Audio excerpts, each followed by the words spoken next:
Welcome, Ted Roth from AEB, a German IT company, software company. By the way, are you related to Van Halen? Nope. And I will most likely not work at AEB, but so no, I'm not. So it's really, it's a really long story. But my heritage go back over 1,000 years in Sweden, and there was a relative back in 1890 that wanted to change from Anderson and bought the name Roth. So in general, That's good. Ted, can you please tell us a little bit about yourself first, and also about, of course, about the company AEB? Sure, just a pleasure, Stefan. Yeah, so a little bit about myself. I'm really coming, even if I work heavily now in global trade and supply chain, I'm really coming from an IT background. So I started, if you're a little bit over in the age, then you know the company maybe FramFab. Remember those days? I think you're not that young, Stefan. I don't want to be rude, but I remember. Yeah. So I started there as a student back in the days and started to work there, but then the bubble bursted quite heavily. So I worked then at FramFab heavily with IKEA homepages. So IKEA, that created, of course, a high level uncertainty. And then I started at IKEA, worked that for many years as a team manager, and then I come into customs, program manager, and then starting there, both from IT and business. And then there was a big software company in the Nordics doing customs globally called KSD. And I was working there for, 6, 7 years, 8. And then I'm country manager for Sweden. And then we were acquired by the American company, Descartes. I think they're Canadian, by the way, but okay. Yeah, they say that, the HQ is Canadian, but the CEO and so is sitting in Philly. That's why I see them as American, but it's totally right. They're Canadian. So they're totally right. They're Canadian. I did 1 year there. Of course, that's coming from a privately owned company to a stock listed. It's a big culture clash. So I struggle a bit with that. And then 10 years ago, I started AEB Sweden. Okay, Ted, so now you've been running this for almost 10 years. Correct. And I know that there's happened a lot and you had a good growth. Can you tell us a little bit about it? Yeah, I mean, 10 years is a long time. Years as time is flying. I mean, the first 2 or 3 years it's tough to get in. We focused heavily on the customs, and that is a Red Sea. Not that many opportunities, but we had a customs background, and then said we need to do something else because AEB has a wider portfolio than customs. So we started looking a little bit to logistics and customs, and there it started in an area which what we thought was also quite fun new experience. So we touch more and more logistics, is more agile, is not that rigid as customs, and there it started a little bit our success. So we are in the last 6 years we have been growing. First a little bit slow.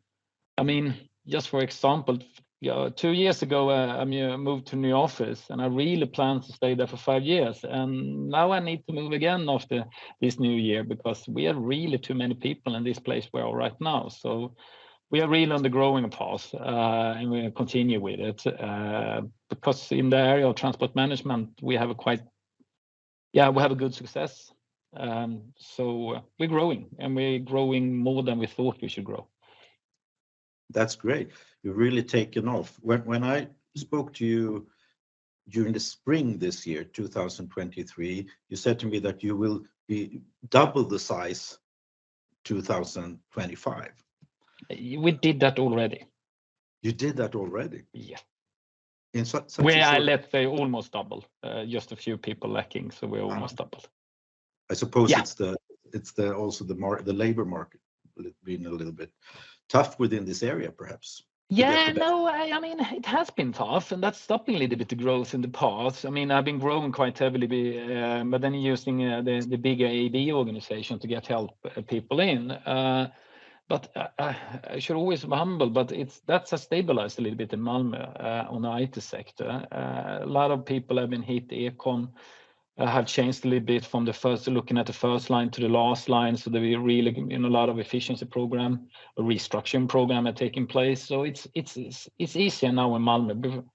3 years ago was almost so hard to find people. It's still, yeah, it's much easier from that perspective, from extremely hard. So now it's not that hard.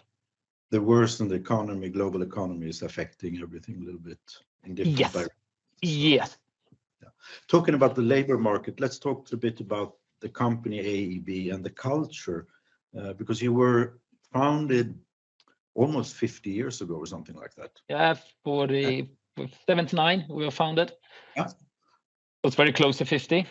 That's right. And what are the typical signs of the culture? What are your typical traits of the culture? Yeah, I mean it's two. It's for being a German company, it's a little bit Swedish from that perspective.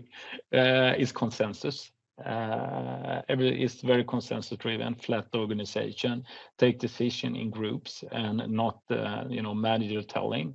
So that's a little bit uncommon. It's getting more and more common in Germany, but was very, very early adopted to have a consensus, steering of the company. We also have a keyword that's openness. Openness is our key, mantra word that we use. Openness creates curiosity. Openness creates that you help people.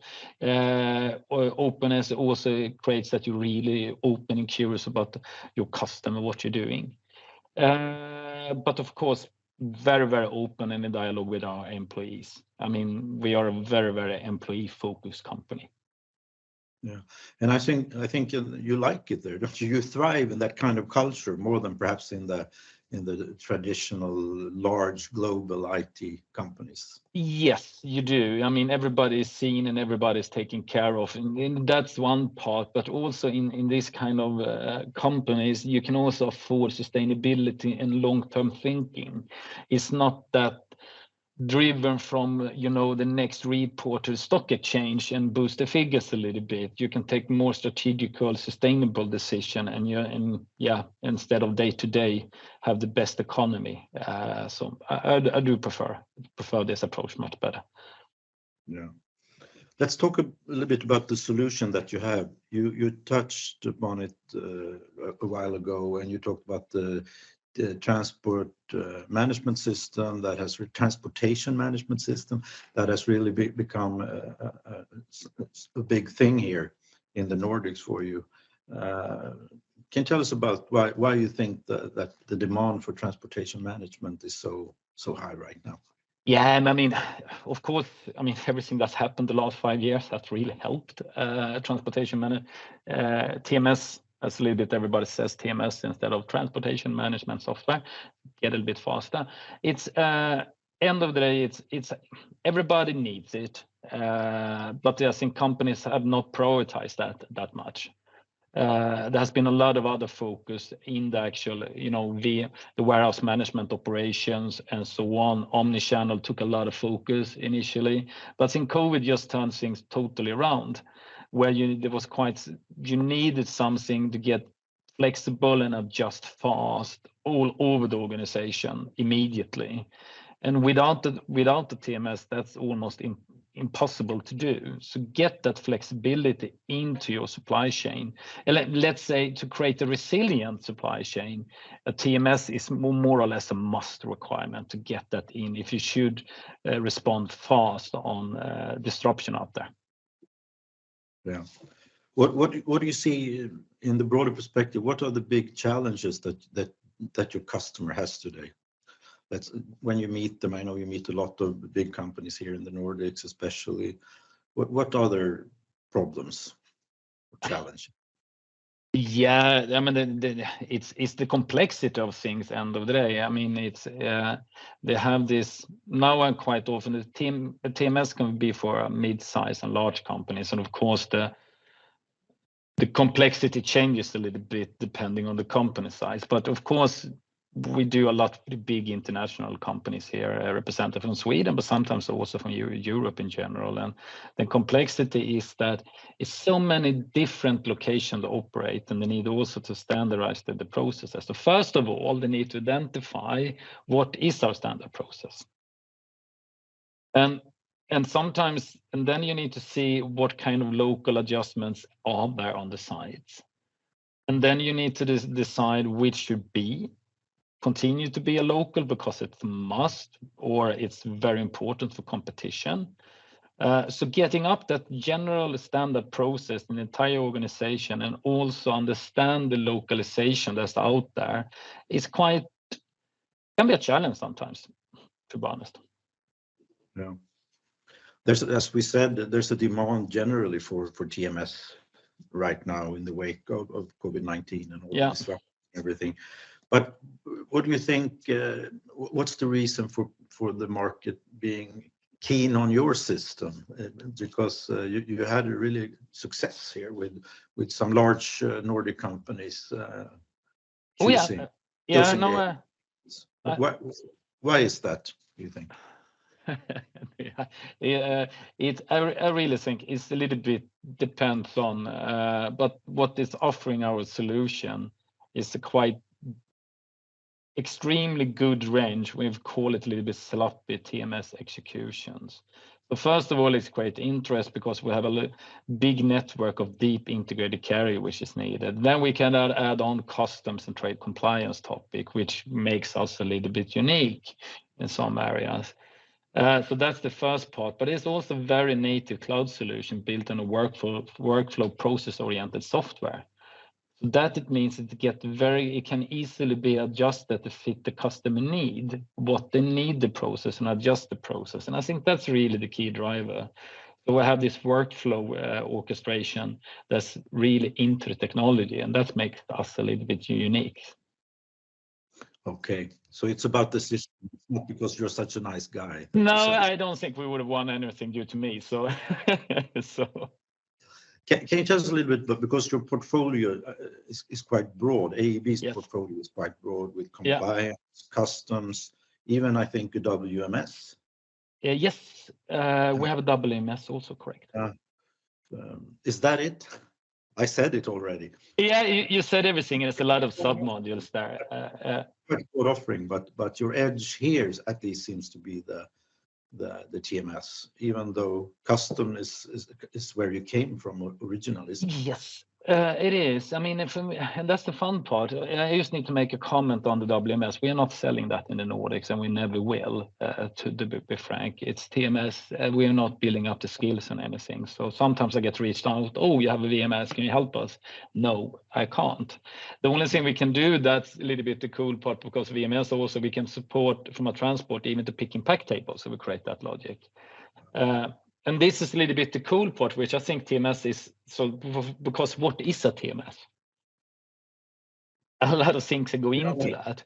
Yeah, exactly. So you can do a little bit of pick and pack, which really touches the intralogistics process, which more belongs to VMS. We do a slice of that into our TMS. We also do then trade compliance topics. You can add on the denied party screening, and you also can add on customs clearance to the normal general TMS process. So we do a lot there in that area. We are quite, it makes it a little bit unique. Yeah, but the core often when you do this is the TMS, and then yes, and that's just extension because it's also modular, so you can just scale it as you go from country to country. So how do you see the next year? We're soon we're getting closer to New Year's here. Yes. In November when we do this, how do you perceive the next year, and what are your hopes and aims for next year? Yeah, I mean, it of course continue the growth.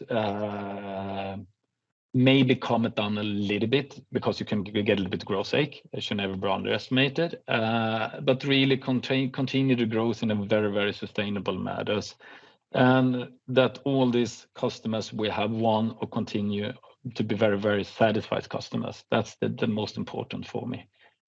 And perhaps a new office space. Yeah, that's when are you going to publish it? Because I'm in the final negotiation of the new office space. Okay. So I should not say too much that I agreed. If wrong person look at it.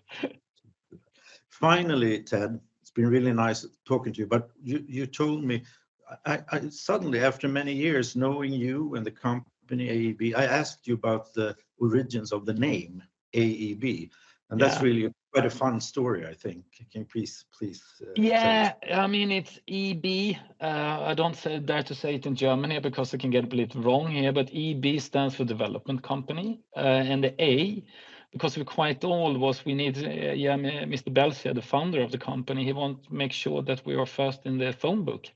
So that's the A, and it still works when we see when we join different events and so on. We are quite high up. Maybe now you should start with a 0 because they're always leading now. But so that's the reason. Really, A doesn't And the stand for phone anything. book, we have to tell for the younger generations, that's really a book. The A yellow big book. where Check the numbers. where they looked up different company names and private individuals as well, of course. Yes. Thank you very much, Ted, for a very nice discussion. Thank you, Stefan, and just a pleasure that you invited me.